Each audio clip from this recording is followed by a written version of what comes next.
새벽 3시 17분. 박정심은 얕은 잠에서 깨어났습니다. 낡은 침대 스프링이 삐걱거리며 그녀의 작은 움직임에도 민감하게 반응했어요. 서울 외곽의 다세대 주택 2층, 15평 남짓한 이 공간이 그녀의 전부였습니다. 또 잠이 안 오네. 정심은 베개 위로 머리를 다시 올렸습니다. 72살의 나이에도 여전히 규칙적이던 수면 패턴이 몇 달 전부터 무너져 내렸어요. 남편이 세상을 떠난 후 찾아온 변화 중 하나였습니다. 창밖으로는 가로등 불빛이 희미하게 스며들었어요. 골목길은 고요했고 간혹 지나가는 택시의 엔진 소리만이 정적을 깨뜨렸습니다. 정심은 천장의 작은 얼룩을 바라보며 생각에 잠겼어요. 준호는 언제 올까? 며느리 미랑과 함께 살자는 제안을 계속 거절하고 있는 상황이었습니다. 요양원도 마찬가지였어요. 아직 혼자서도 충분히 생활할 수 있다고 생각했거든요. 장보기도 하고 청소도 하고 간단한 요리 정도는 문제 없었습니다. 하지만 아들의 눈빛은 날이 갈수록 차가워졌어요. 예전처럼 따뜻하게 엄마하고 부르는 소리도 뜸해졌습니다. 미란이 옆에 있을 때면 더욱 그랬어요. 그래도 내 아들인데. 정심은 작은 한숨을 내쉬었습니다. 40년을 키운 자식이 하루아침에 변할 리는 없다고 믿고 싶었어요. 그때였습니다. 쿵쿵쿵. 급작스러운 두드림 소리가 현관문을 흔들었습니다. 정심의 심장이 빨라졌어요. 새벽 3시에 누가 찾아올까요? 설마 응급 상황이라도 생겨난 걸까요? 할머니 계세요? 1층에 사는 젊은 세입자의 목소리였습니다. 이진우라고 했던가요? 한 달 전부터 들어와 살고 있는 조용한 청년이었어요. 인사를 나눈 적은 몇 번 있지만 이렇게 다급한 모습은 처음 보는 것 같았습니다. 정심은 서둘러 슬리퍼를 신고 현관으로 향했어요. 문 앞에서 잠깐 망설였습니다. 혹시 무슨 위험한 일은 아닐까요? 할머니 빨리 나오세요. 정말 급해요. 진우의 목소리가 더욱 절박해졌습니다. 정심은 체인 고리만 걸어둔 채 문을 조금 열었어요. 무슨 일이에요? 설명할 시간이 없어요. 지금 당장 저와 함께 나가셔야 해요. 진우의 얼굴은 창백했습니다. 이마에는 식은땀이 맺혀 있었고 숨을 거칠게 몰아쉬고 있었어요. 뭔가 심각한 상황임을 직감할 수 있었습니다. 정심이 문을 열자마자 이상한 기운을 느꼈습니다. 집안에서 희미한 불빛이 새어나오는 것 같았어요. 평소에는 꺼두었던 거실 전등이 켜져 있었습니다. 분명히 잠들기 전에 모든 전기를 차단했는데 말이에요. 그리고 무거운 소리. 쿵. 무언가 떨어지는 소리가 위층에서 들려왔습니다. 하지만 위층에는 아무도 살지 않았어요. 한 달째 빈집이었거든요. 할머니! 진우가 정심의 손목을 잡았습니다. 그의 손은 차갑고 떨리고 있었어요. 지금 여기 있으면 안 돼요. 제발 저를 믿고 따라오세요. 하지만 갑자기 무슨. 나중에 설명드릴게요. 지금은 정말 위험해요. 진우의 눈빛이 진정성 있게 느껴졌습니다. 정심은 더 이상 망설이지 않았어요. 간단히 가디건만 걸치고 진우를 따라 나섰습니다. 골목길로 나오자마자 정심은 뒤를 돌아봤습니다. 자신의 집 2층 창문에서 희미한 불빛이 흔들리고 있었어요. 분명히 켜두지 않았던 불이었는데 말이에요. 어떻게 된 거예요? 일단 안전한 곳으로 가요. 진우는 설명 대신 빠른 걸음으로 정심을 이끌었습니다. 새벽 공기는 차갑고 날카로웠어요. 정심의 얇은 잠옷 위로 한기가 스며들었습니다. 걸으면서도 계속 뒤를 돌아보게 되었어요. 평범했던 자신의 집이 갑자기 낯설고 무서운 공간으로 느껴졌습니다. 40년 가까이 살아온 이 동네가 이렇게 음산하게 보인 적은 없었거든요. 진우 씨, 도대체 무슨 일인지 말해주세요. 조금만 더 가요. 곧 설명드릴게요. 진우의 대답은 여전히 간단했습니다. 하지만 그의 표정에서 거짓을 찾아볼 수는 없었어요. 정심은 걸으면서 이상한 직감을 느꼈습니다. 오늘 밤을 기점으로 자신의 평범했던 일상이 완전히 바뀔 것 같았어요. 72년을 살아오면서 쌓아온 모든 것들이 흔들리기 시작할지도 모른다는 예감이 들었습니다. 하지만 두려움과 함께 다른 감정도 스며들고 있었어요. 오랫동안 잊고 있던 어떤 감각이었습니다. 젊었을 때 느꼈던 그런 긴장감이었어요. 더 이상 예전 같지는 않겠구나. 정심은 속으로 중얼거리며 진우의 뒤를 따랐습니다. 새벽의 찬 공기 속에서 그녀의 작은 발걸음이 골목길에 울려 퍼졌어요. 향하고 있던 곳은 사람이 많은 찜질방이었습니다. 24시간 찜질방의 휴게실은 새벽 4시가 되어서야 조용해졌습니다. 사람들이 소파에서 잠을 청하고 있었고 TV는 심야 프로그램이 낮은 볼륨으로 흘러나왔어요. 정심은 따뜻한 식혜를 손에 쥐고 진우를 바라봤습니다. 젊은 청년의 얼굴에는 여전히 긴장감이 남아 있었어요. 이제 말해주세요. 도대체 무슨 일인지. 진우는 주변을 둘러보며 목소리를 낮췄습니다. 할머니, 제가 하는 말이 믿어지지 않을 수도 있어요. 일단 말해보세요. 며느리분이 할머니를 죽이려 하고 있어요. 정심의 손이 떨렸습니다. 식혜 컵이 흔들리며 몇 방울이 바닥에 떨어졌어요. 뭐라고요? 정말이에요. 저는 사실 그냥 세입자가 아니에요. 진우가 조심스럽게 말을 이어갔습니다. 형과 함께 작은 탐정사무소를 하고 있어요. 며느리분을 조사해달라는 의뢰를 받았거든요. 정심은 고개를 저었습니다. 말이 되지 않았어요. 미란이가. 설마요. 아무리 그래도 그런 일을. 할머니, 생각해보세요. 최근에 이상한 일들이 없었나요? 진우의 질문에 정심은 멈칫했습니다. 떠오르는 기억들이 있었어요. 남편이 세상을 떠난 직후부터 미란의 태도가 달라졌습니다. 장례식장에서부터 시작된 일이었어요. 어머니, 이제 혼자 계시기 힘드실 텐데 좋은 요양원을 알아봤어요. 아직 멀쩡한데. 무슨 요양원이야. 그래도 만약의 일을 대비해서요. 그리고 집도 너무 크시잖아요. 작은 곳으로 옮기시는 게 어떨까요? 미라는 매번 만날 때마다 같은 이야기를 꺼냈습니다. 요양원과 집 정리 이야기만 나오면 준호도 아내 편에 서곤 했어요. 엄마, 미란 말이 맞아요. 혼자 계시면 위험해요. 예전 같으면 엄마를 먼저 챙겼을 아들이었는데 언제부터인가 아내의 의견만 따르게 되었습니다. 코로나 때 일도 기억해 보세요. 진우의 말에 정심의 표정이 굳어졌습니다. 몸살이 심해서 며칠 누워 있을 때였어요. 미란이 찾아와서 해준다며 가져온 죽을 먹고 나서 더 아파졌습니다. 병원에 가려 했지만 미란이 말했어요. 어머니, 코로나 시국에 병원 가시면 더 위험해요. 집에서 푹 쉬세요. 그 뒤로 일주일을 방에 갇혀 지냈습니다. 미라는 매일 음식을 가져다 주었지만 먹을 때마다 속이 더부룩하고 어지러웠어요. 그때도 이상했어요. 정심이 중얼거렸습니다. 어떤 게 이상했는데요? 미란이가 가져온 음식을 먹으면 자꾸 속이 불편했어요. 그런데 제가 직접 만든 건 괜찮았거든요. 진우가 고개를 끄덕였습니다. 맞아요. 그때부터 시작된 거예요. 하지만 설마 정말로. 정심은 여전히 믿고 싶지 않았습니다. 아무리 며느리와 사이가 좋지 않다 해도 살인이라니요.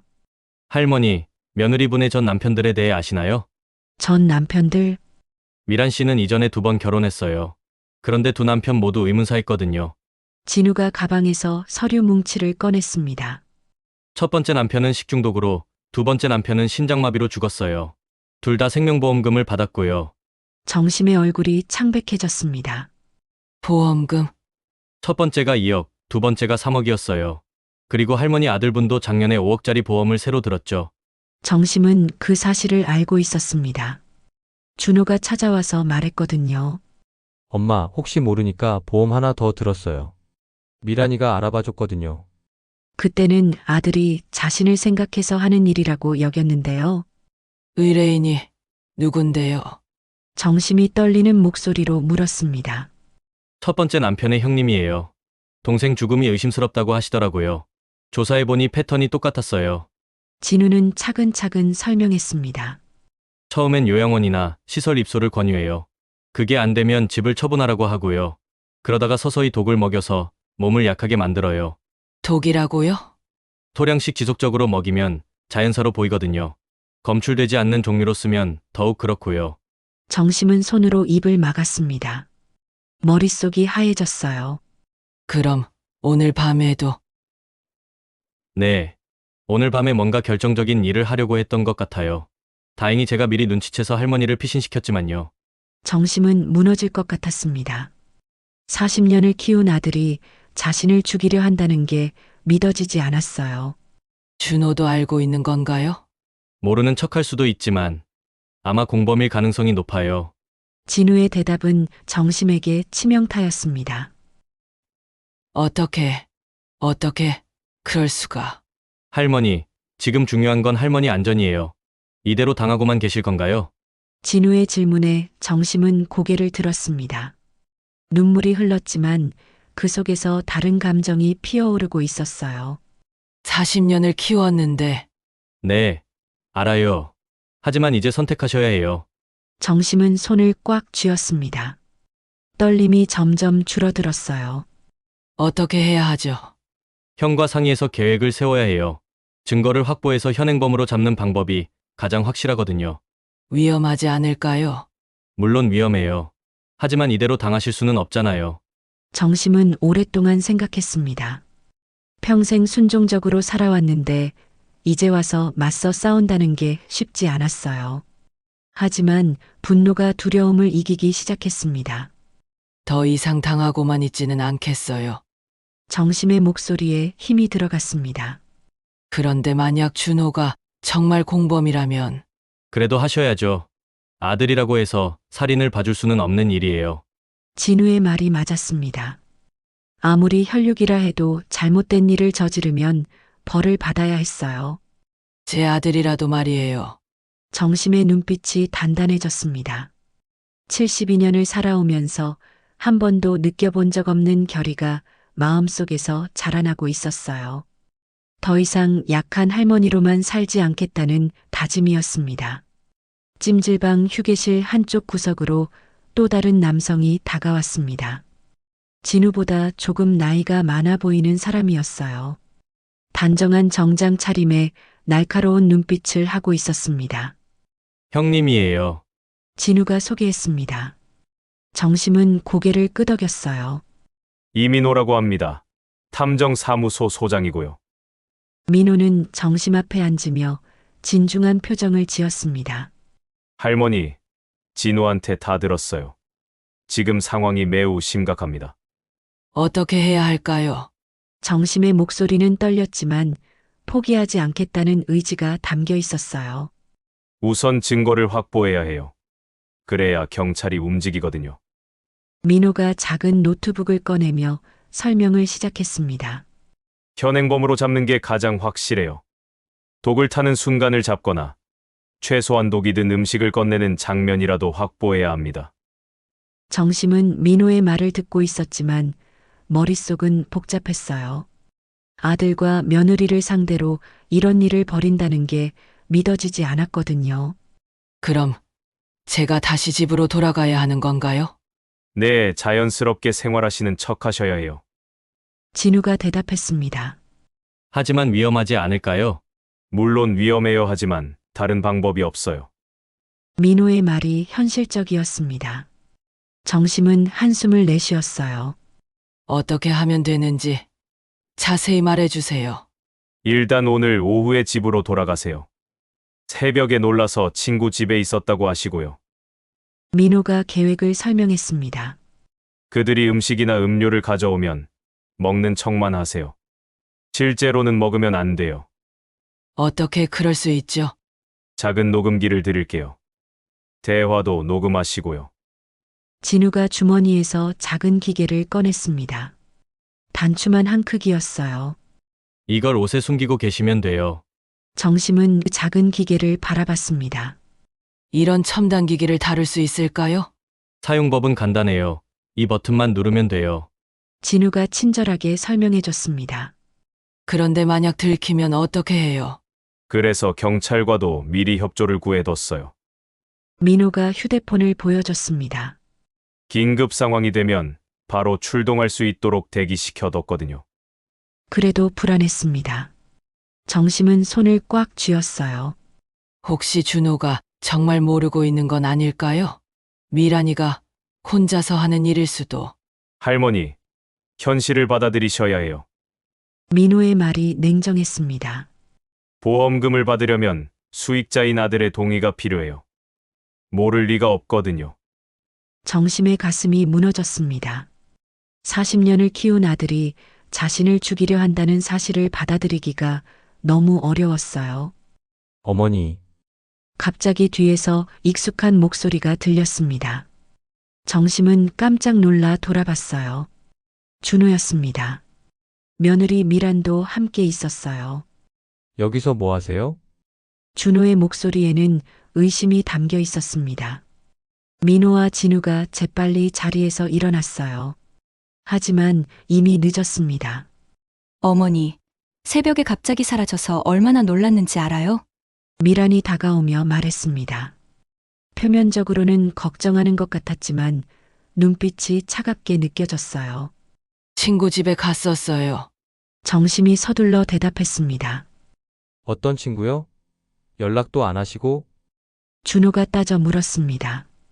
옆집 할머니가 아프다고 해서. 정심의 변명은 어색했습니다.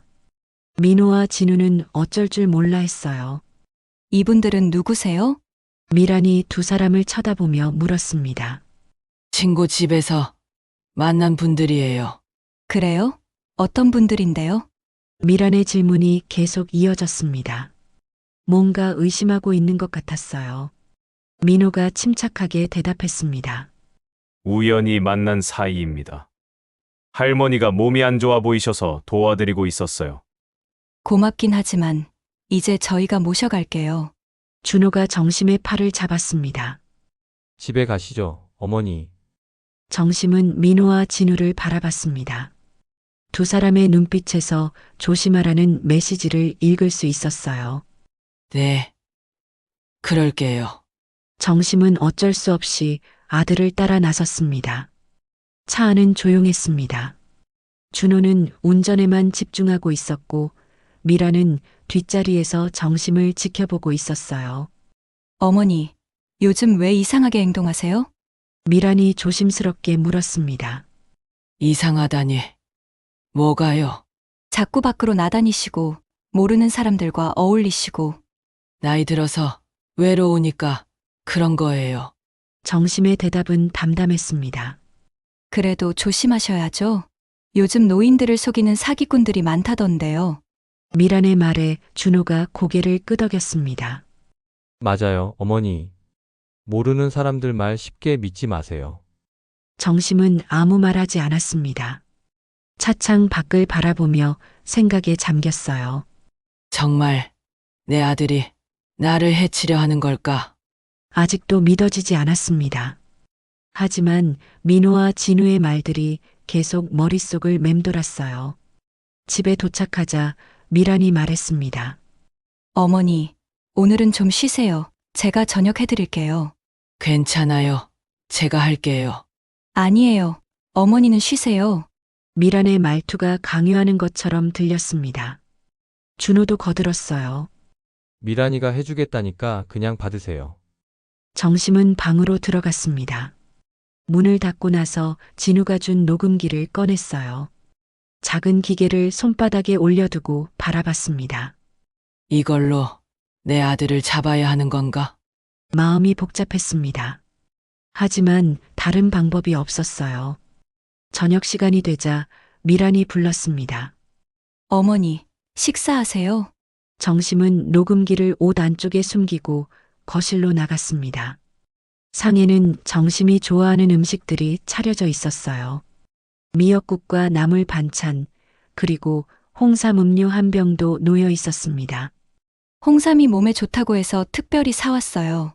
미란이 웃으며 말했습니다. 하지만 그 미소가 어딘지 어색하게 느껴졌어요. 정심은 녹음기 버튼을 조심스럽게 눌렀습니다. 이제 진짜 시작이었습니다. 정심은 홍삼 음료를 앞에 두고 망설였습니다. 붉은 빛깔의 액체가 투명한 병 안에서 흔들리고 있었어요. 어머니, 왜 안 드세요? 미란이 관심 있는 듯 물었습니다. 아, 너무 뜨거운 것 같아서요. 뜨거운 게 아니에요. 미지근하게 데워뒀거든요. 미란의 말에는 은근한 재촉이 담겨 있었습니다. 정심은 병을 들어 코 가까이 가져갔어요. 특별한 냄새는 없었습니다. 평범한 홍삼 냄새만 날 뿐이었어요. 이거 어디서 사온 거예요? 한약방에서 특별히 주문해서 만든 거예요. 어머니 몸에 좋을 거라고 해서요. 준호가 대답했습니다. 그의 목소리는 평소와 다름없이 들렸어요. 정심은 잠시 시간을 끌어야 했습니다. 민호가 말했던 대로 대화를 유도해야 했거든요. 요즘 준호가 참 잘해주네. 당연하죠. 어머니니까요. 그런데 왜 자꾸 요양원 이야기를 하는 거야? 정심의 질문에 준호의 표정이 잠깐 굳어졌습니다.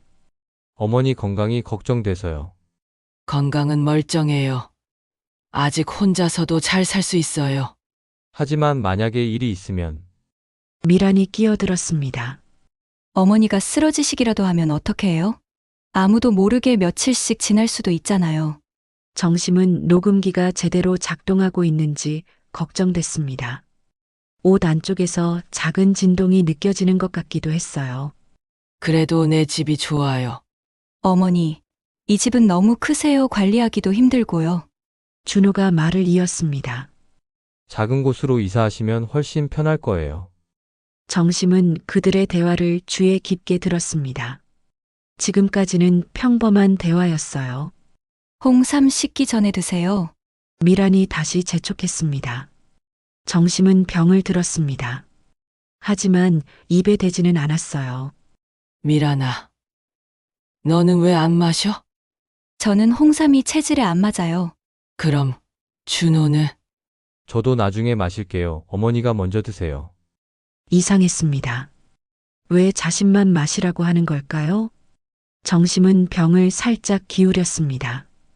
입에 댄 척하면서 실제로는 마시지 않았어요. 맛이 어때요?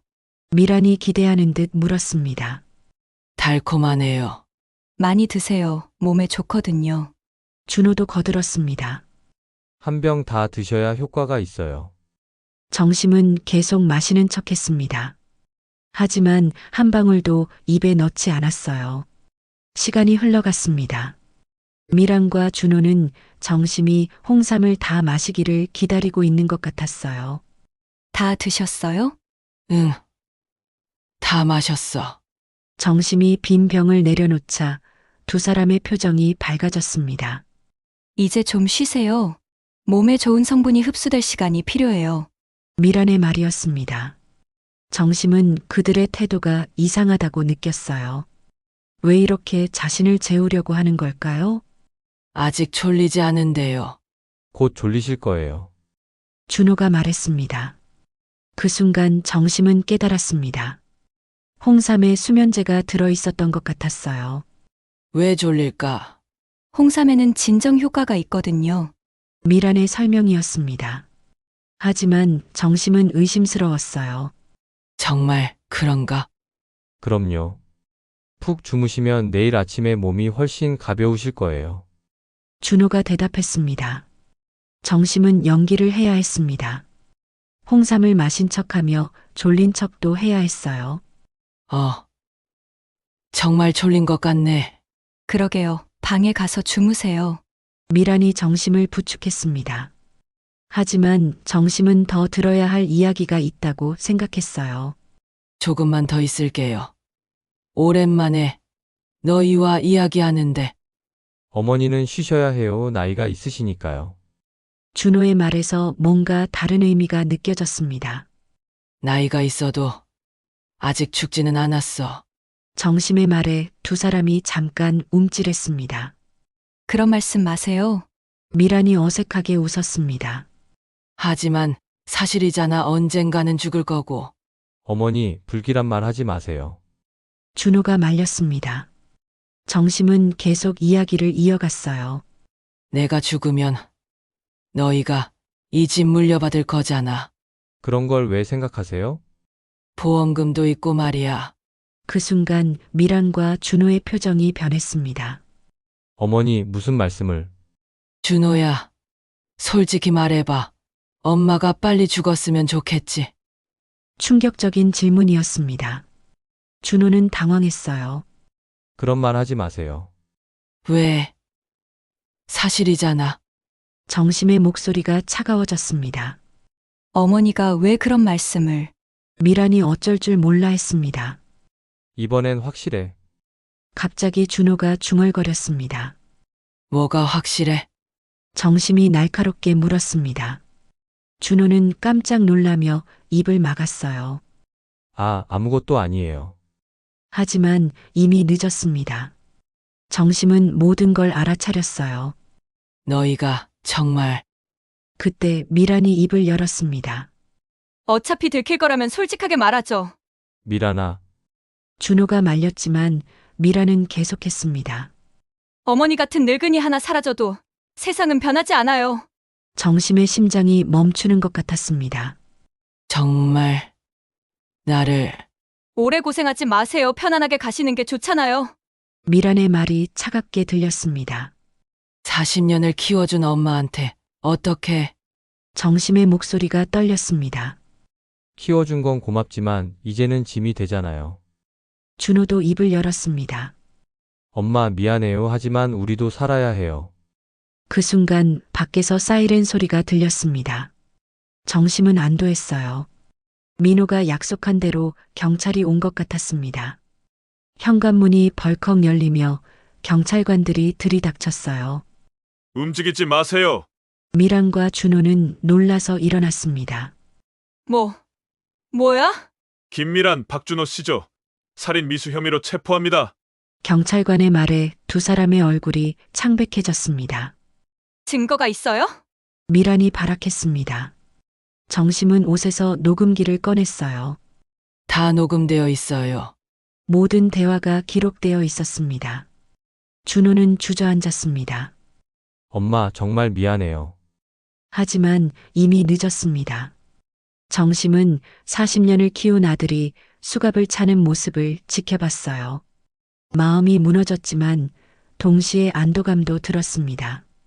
살아남았다는 것이었습니다. 한 달이 지났습니다.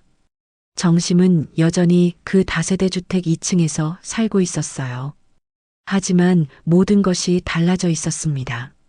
아침 8시 정심은 부엌에서 김치찌개를 끓이고 있었습니다. 예전처럼 혼자가 아니었어요. 1층에 사는 진우가 가끔 올라와서 함께 식사를 했거든요. 할머니, 좋은 냄새가 나네요. 진우가 계단을 올라오며 말했습니다. 많이 해놨어. 같이 먹자. 정심의 목소리에는 예전보다 활기가 있었어요.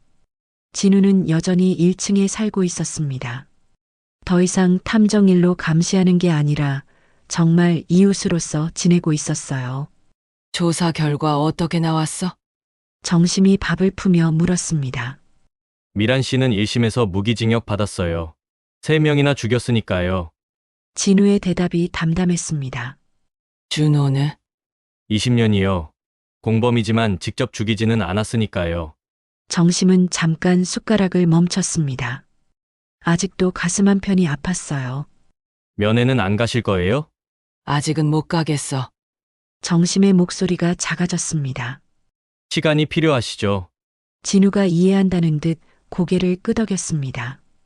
식사를 마치고 진우가 내려간 뒤 정심은 거실에 앉아 창밖을 바라봤어요. 봄이 깊어가고 있었습니다. 골목 어귀의 벚나무에 새싹이 돋고 있었어요. 오후 2시쯤 민호가 찾아왔습니다.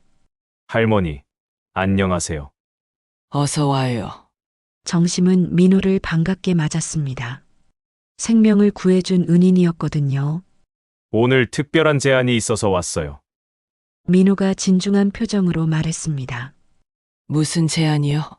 저희와 함께 일하시지 않겠어요? 일이요? 정심이 놀랐습니다. 탐정사무소에서 상담 일을 맡아주셨으면 해요. 특히 어르신들 관련 사건이나 가족 문제 같은 거요. 민호의 제안은 예상치 못한 것이었습니다. 제가 뭘 할 수 있을까요? 할머니가 겪으신 일을 통해 다른 분들을 도울 수 있어요. 경험이 가장 큰 자산이거든요. 정심은 생각에 잠겼습니다. 나 같은 늙은이가 나이는 중요하지 않아요. 할머니만큼 강한 분을 본 적이 없거든요. 민호의 말에 정심의 마음이 움직였습니다. 한번 생각해 볼게요. 천천히 결정하세요. 언제든 환영이에요. 민호가 돌아간 뒤 정심은 오랫동안 혼자 있었습니다. 72년을 살아오면서 이런 제안을 받아본 적은 없었어요. 누군가를 도와준다는 것. 그것도 자신과 같은 처지의 사람들을 말이에요. 저녁 무렵 진우가 다시 올라왔습니다. 할머니, 민호 형 말 들었어요. 너희들이 미리 짜고 온 거구나. 정심이 웃으며 말했습니다. 정말 좋을 것 같아요. 할머니 같은 분이 계시면 든든할 거예요. 하지만 내가 뭘 할 수 있을까? 많은 걸 하실 수 있어요. 무엇보다 살아남으셨잖아요. 진우의 말이 정심에게 깊이 와닿았습니다. 그날 밤 정심은 잠들기 전에 남편의 사진을 바라봤어요. 여보, 내가 이런 일을 겪을 줄 알았어? 사진 속의 남편은 여전히 따뜻하게 웃고 있었습니다. 준호는 어떻게 된 걸까? 우리가 잘못 키운 걸까? 하지만 이제는 자책하지 않으려 했어요. 이미 벌어진 일이었고 자신도 피해자였거든요. 이제 나도 누군가를 도우며 살아볼까 해.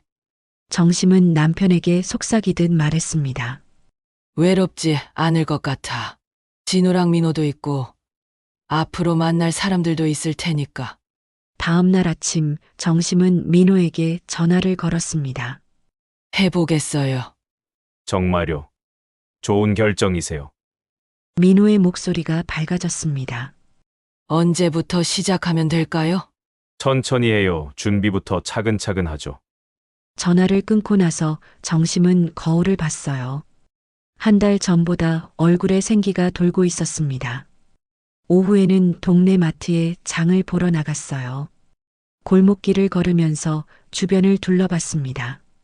예전에는 무섭게만 느껴졌던 곳이 이제는 평범하게 보였어요.